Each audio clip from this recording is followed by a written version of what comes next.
Buenos días y muchísimas gracias. Agradezco especialmente al profesor Fernando Robeta que me haya querido invitar y que haya contado conmigo para esta iniciativa.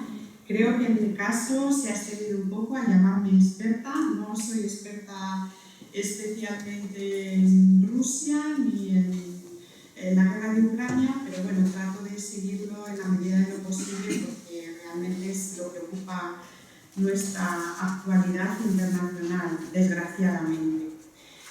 Bien, tal y como le dije al profesor Robeta, mi idea era pues hacer hincapié en algunos de los aspectos por los cuales pues hay esa falta de entendimiento entre Rusia y Occidente. Porque ya parece casi una falta de entendimiento atávico, ¿no? Parece que es ancestral. Estamos condenados a no entendernos y eso desde luego es una mala noticia. Deberíamos entendernos con Rusia. ¿De dónde viene todo esto? Bueno, yo, como he dicho, no soy experta, pero algunas voces, incluso algunos artículos de periódico muy bien documentados que he leído, incluso en la Rus de Kiev, en el siglo IX, había esta falta de entendimiento entre Rusia y Occidente. Cuando ya se crea ese primer reino eslavo que aglutina a los rusos, ucranianos y bielorrusos actuales, había un recelo hacia Occidente que posiblemente tiene un basamento cultural, desde luego, y religioso, puesto que Bizancio adoptó el cristianismo ortodoxo, o un cisma, como todos sabemos, y Occidente quedó pues, bajo el Papa, quedó como la Iglesia católica. Esto sin duda influyó un poco. Siempre ha habido ese resquemor, esa desconfianza entre Occidente y los eslavos. En la actual Rusia podemos entender muchos más pueblos.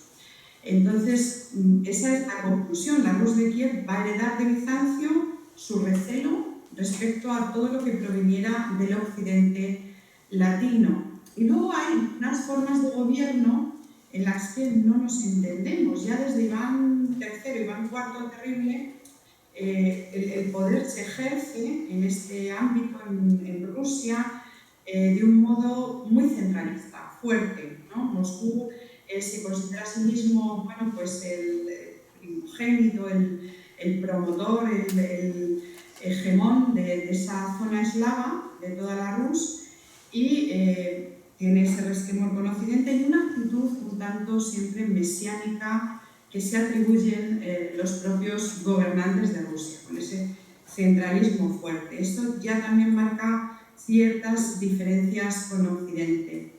Pese a todo, pues siempre ha habido el afán de entenderse. Una parte de Rusia ha tenido una actitud un poco más abierta hacia Occidente, o más proclive hacia la democracia, me refiero actualmente, claro, no en la época de la Rus, y siempre parece que hay dos Rusias, ¿no? Y una pues más replegada hacia el interior, hacia sí misma, hacia lo que ellos consideran la identidad propiamente rusa. Bueno, pero esto son historias quizá un poco remotas, nos quedan un poco lejos, entonces quizá lo que nos ha marcado más últimamente en las relaciones internacionales sin duda ha sido la Guerra Fría, el periodo más álgido de falta de entendimiento o de desencuentros, como queramos decirlo, entre Occidente y, en ese caso, la Unión Soviética, pues ha sido sin duda el periodo de la Guerra Fría. Es curioso, porque ¿verdad? Estábamos, me refiero, no, España no estaba, pero como Occidente estábamos todos unidos contra las potencias del eje, que se estaban apropiando de Europa, que estaban pisoteando y machacando Europa, y en esta contienda se une Joseph Stalin. Lo que pasa es que se une de una manera, bueno, pues in extremis, ¿verdad? Sabemos que había un pacto secreto, el pacto Ribbentrop-Molotov, muy conocido, que había establecido con el régimen nacionalsocialista de Hitler, en el que básicamente lo que intentaba Stalin, todos sabemos, es que Hitler no atacase Rusia. Él quería salvaguardar a Rusia. Esto es muy conocido, pero como finalmente Hitler no respeta ese pacto e invade Rusia, al final Joseph Stalin se ve abocado a participar en la Segunda Guerra Mundial con las potencias aliadas. Y lo hace bien, y lo hace realmente entregando muchísimo esfuerzo humano y económico en esta guerra.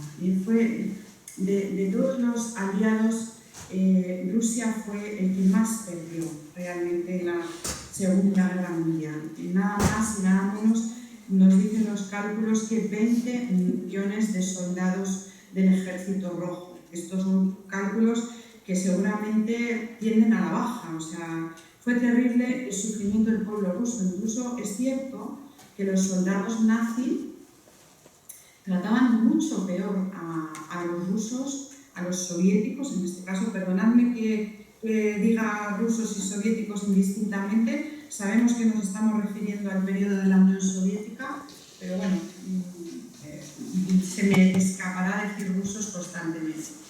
Bueno, pues parece que les trataba peor, que eran más denigrados, que fueron peor tratados como prisioneros de guerra. Había una animadversión muy fuerte. ¿Cuál fue el problema cuando, bueno, incluso antes de acabar la contienda, por qué no se entendieron? Pues como ha sucedido luego después, yo creo que las dos líneas grandes subyacentes de falta de entendimiento entre Rusia y Occidente van a tener un carácter práctico, que es la geopolítica, lógicamente, y otra, un carácter más elevado, la ideología, esa diferenciación que tenemos cultural, social y política entre Rusia y Occidente.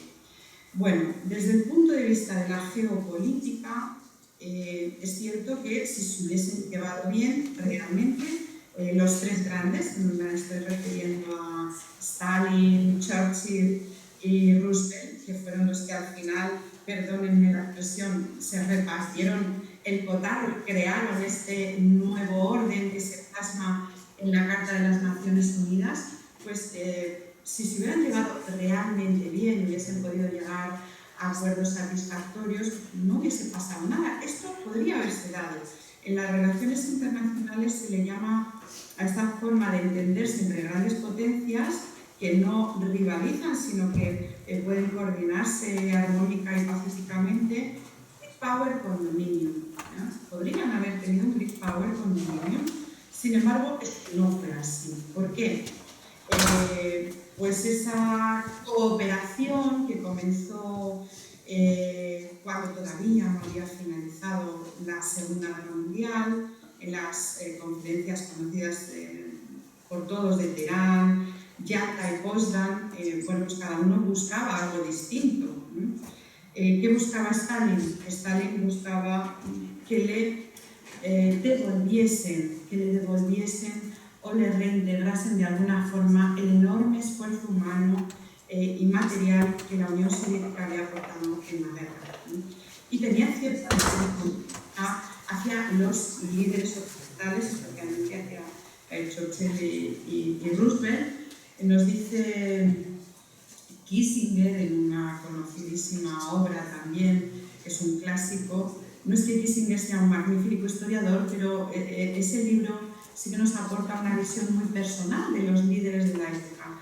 Y nos dice que Roosevelt tenía el empeño de poder entenderse personalmente con Stalin, de atraerle y bueno, pues de llevarle un poco hacia su órbita.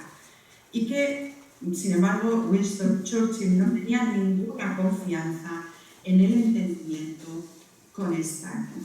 Bueno, finalmente Roosevelt muere, le sucede Truman, como sabemos, y entonces lo que no le habían dado a Stalin, lo que no le habían otorgado en ese nuevo orden mundial que se había pergeñado ya desde finales de la contienda en estas conferencias, y luego inmediatamente después se lo toma él, ¿no? Él dijo, bueno, pues me quedo con ciertas partes de Europa Central y Oriental, que es lo que va a satisfacer como gran potencia. Siempre ha tenido Rusia, en ese caso de nuevo Unión Soviética, esa idea de necesitar un poco un paraguas de estados, un colchón de estados que amortigüe esa sensación de indefensión, ¿no? Esas grandes fronteras que posee el territorio ruso y que, debido a las incursiones históricas que ha tenido Napoleón, Hitler, pues parece que siempre le acompaña ese temor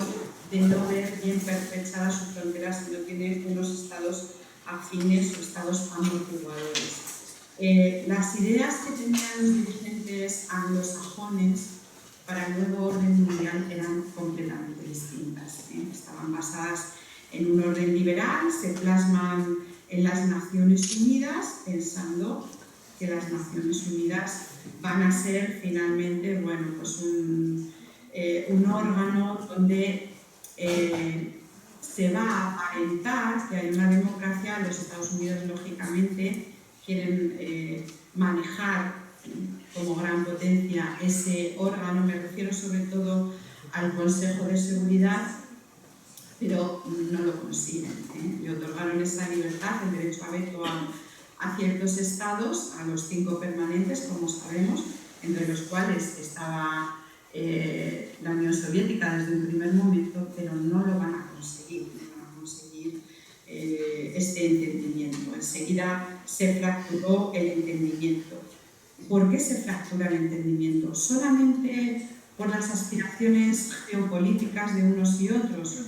Porque las aspiraciones geopolíticas de Occidente, o en ese caso el mundo anglosajón, que era como el vértice de Occidente en aquel momento, también eran amplias, quiero decir. No es que ellos no quisieran tener una esfera de influencia, pero lo hicieron de un modo completamente distinto, a través de alianzas económicas, políticas, de un modo alejado de la expansión territorial pura y dura mediante la fuerza. Esta fue la gran diferencia.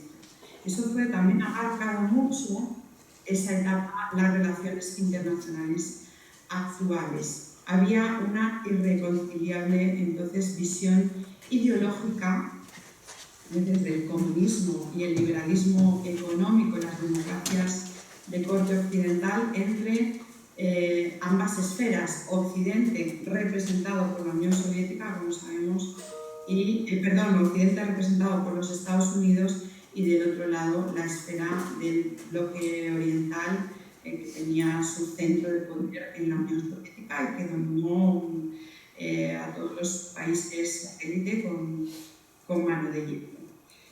Bien, pero actualmente ya eso pasó. Cayó el muro de Berlín el 10 de noviembre del año 1989. Como digo, ha dejado todavía profundas heridas y hay quienes consideran que estamos de nuevo en una guerra fría. Nunca la historia se repite del mismo modo. Hay ciertas similitudes muy importantes, y la principal similitud es que, de nuevo, Occidente y Rusia están diametralmente enfrentados. Aunque la guerra que tenemos ahora se está dando en Ucrania, el enfrentamiento realmente es entre Occidente y Rusia. Ideológicamente, de dónde proviene la rivalidad actual, la falta de entendimiento actual. Bueno, pues desde un punto de vista ideológico tenemos que tratar de entender a Rusia, que es algo que no se está haciendo demasiado, no nos entendemos, es cierto. Rusia ha adoptado una postura a través de Vladimir Putin desde el año 99, en el que pues cada vez se ha ido afirmando más el nacionalismo ruso, pero el nacionalismo ruso basado en algo más. ¿Qué es ese algo más? Bueno, pues en la idea de soberanismo. Posiblemente no sea el soberanismo, no es un término que esté apareciendo mucho en la prensa, ni tampoco en los libros de texto, no va a aparecer, pero yo sí que lo he detectado bastante en las redes sociales. En las redes sociales, especialmente en Telegram, y habrá usuarios de Telegram por ahí, seguro que sí, perdón un momentito. Esta idea del soberanismo tiene que ver, bueno, pues con estos estados que cuestionan ideológicamente la hegemonía de los valores occidentales, que cuestionan esta hegemonía y que dicen nosotros lo que queremos son nuestros propios valores basados en nuestra cultura, en nuestras peculiaridades sociales, y no nos vamos a dejar arrastrar por el río o por las modas del Occidente. Soberanismo frente a estados globalistas que se van pareciendo que todos parece que tienen los mismos valores, estén donde estén, y que parece que no dejan un ápice a peculiaridades sociales, y no todos los países están preparados para adoptar según qué medidas. Entonces, Putin, en ese sentido, se basa en ese soberanismo con las peculiaridades del nacionalismo ruso, que es muy importante. Pues, peculiaridades de centralismo de poder, autocracia pura y dura, y él dice que las democracias de Occidente son corruptas, que son un caos, Entonces ha abrazado el capitalismo, pero sin embargo sigue anclado en esa fórmula de poder que ya tenía Rusia desde hacía mucho tiempo, que no la ha variado, o sea, que siempre ha sido un estado dictatorial, ¿no? donde la persona que manda pues impone a todo su territorio. Bien, no sé si les parece, ya lo veremos en el debate, si es adecuada esta idea que les doy de soberanismo, pero lo cierto es que Putin alude mucho a ello en sus discursos, no deja de referirse, pues a esta idea de que Occidente es decadente, que es corrupto, que sus valores son realmente escandalosos. Y entonces esto está haciendo, esta base ideológica que quiere poner Putin como motivo de enfrentamiento con Occidente, esto le está reportando muchas simpatías desde Occidente, aunque no lo creamos. Mucha gente está apoyando a Putin y desconsideran el hecho de que ha invadido un país soberano hace poco. ¿Por qué? Pues porque se dejan llevar por esta idea, porque a mucha gente en Occidente le parece bien que Putin haga mención al hecho de que su nación no se va a dejar arrastrar por Occidente, no se va a dejar llevar por esta decadencia occidental, y que va a luchar y va a ser el enemigo. De hecho, en la Estrategia de Seguridad Nacional rusa de 2021 se habla de este aspecto. Dice, Occidente es un enemigo que nos quiere imponer su ideología. Básicamente dice algo así, no son las palabras exactas, pero más o menos. Entonces le ha despertado simpatías dentro de Occidente y desde luego tenemos que ser conscientes también, nos creemos que somos Occidente, el ombligo del mundo, y ya no lo somos, ni muchísimo menos. Tenemos que ser conscientes de que el resto del mundo, ese West and the rest, bueno, pues ese the rest son muchísimos estados. Ese the rest que no ha condenado la invasión de Rusia en la Asamblea General de las Naciones Unidas, la invasión rusa de Ucrania, que no ha condenado la anexión de las provincias ucranianas por parte de Putin. Ese rest son países que representan prácticamente 1/3 de la población mundial. Parecen pocos, han sido 35 los que se han abstenido ya, pero ¿qué 35? Han sido estados muy importantes. Entonces, ideológicamente seguimos enfrentados, pero el problema es aún mayor, porque parece que en la Guerra Fría teníamos una división muy clara, ¿no?, entre el mundo liberal, las democracias de corte liberal, el comunismo, la economía planificada, luego surgieron los no alineados, pero actualmente la situación es un poco más caótica. Bueno, yo creo que Putin para reforzar, claro, no puede decir quiero anexionarme el Donbass o quiero invadir Ucrania y que Ucrania tenga, que era lo que pretendían, me imagino al principio, que tenga un gobierno afín a Rusia.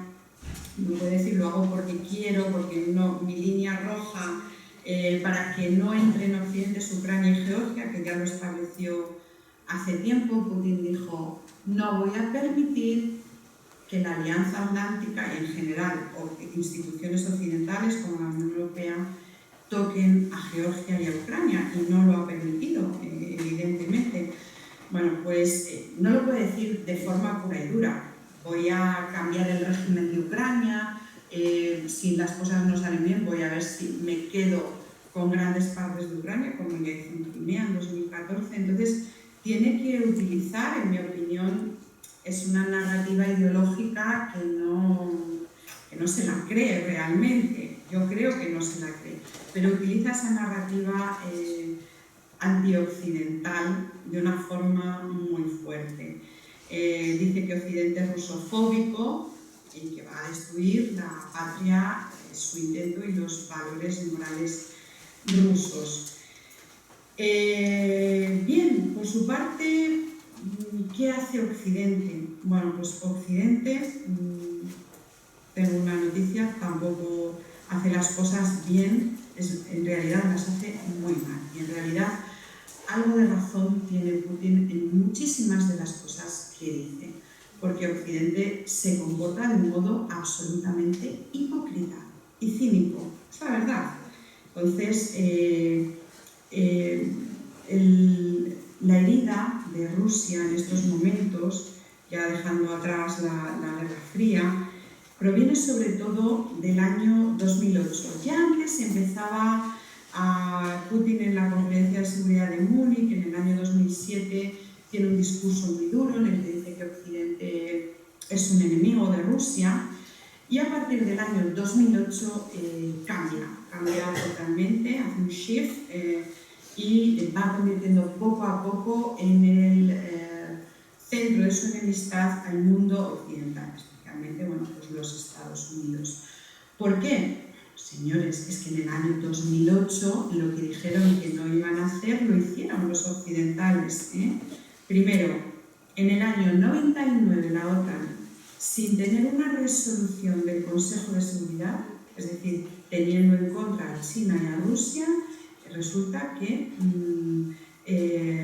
bombardea Serbia durante 78 días con motivo de esa supuesta protección de los derechos humanos de los albanos hogares, y a posteriori hay una resolución, la 1244 del Consejo de Seguridad, donde se nos dice que se va a respetar siempre la integridad territorial serbia. Bueno, ha habido este bombardeo, pero Rusia está descontenta, lógicamente, pero bueno, pues se va a respetar a esa integridad de Serbia y las cosas no van a ir más allá. Bueno, pues todo se encaminó por parte de Occidente para que eso no se cumpliera. En el año 2008, desde el Parlamento albano-kosovar, Ibrahim Rugova decide declarar la independencia y algo que podría haber sido anecdótico es secundado por las potencias occidentales. En este caso España no lo hizo y no lo ha hecho por motivos obvios de política nacional, pero las grandes potencias, Francia, Reino Unido, Alemania, los Estados Unidos, pues se lanzan a reconocer Kosovo como un Estado independiente.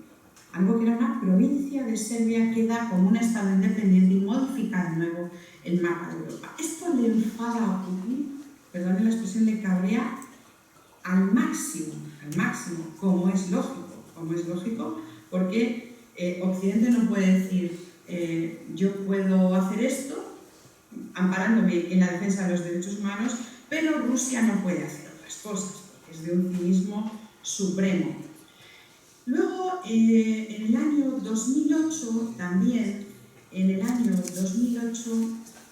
tenemos la cumbre de Bucarest de la OTAN, donde esas dos líneas rojas que había marcado Putin en Georgia y Ucrania, pues quedan en